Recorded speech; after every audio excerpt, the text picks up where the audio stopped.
پیمان ملی تاجیکستان ائتلاف 4 گروه اپوزیسیون تاجیک که فعالیتش در تاجیکستان ممنوع شده است، روز 4 اکتبر سال 2023 در یک اظهارات حل مسائل مرزی تاجیکستان و قرقیزستان از طریق مذاکرات و اولویت دادن به راههای حل صلح‌آمیز را طرفداری کرد. در این زمان تاکید کرده است که این قضیه باید عادلانه و با در نظر داشت آن حل نهایی خود را پیدا کند که واروخ هیچگاه انکلاو نبود و نمیتواند باشد. همه گونه حل دیگر از طرف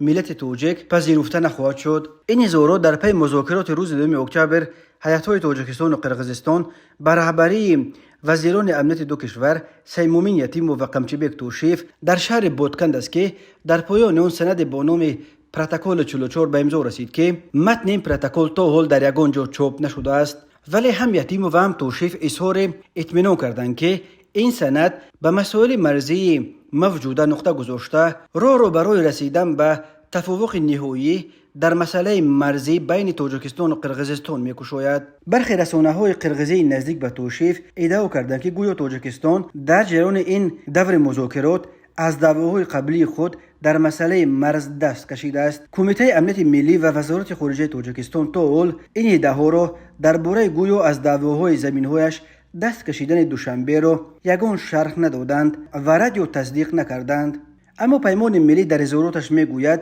در صورت موافقت مقامات تاجیکستان به انکلاو بودن واروخ و دادن زمین‌ها به کشور همسایه، این یک خیانت آشکارا به ملت و جنایت دولتی می باشد. این سازمان مخالف حکومت طلب کرده است که تمام جزئیات پروتکل مرزی امضا شده و رفت گفت و شنیدها به مردم آشکار کرده شود. تاکید شده است در اظهارات مخالفین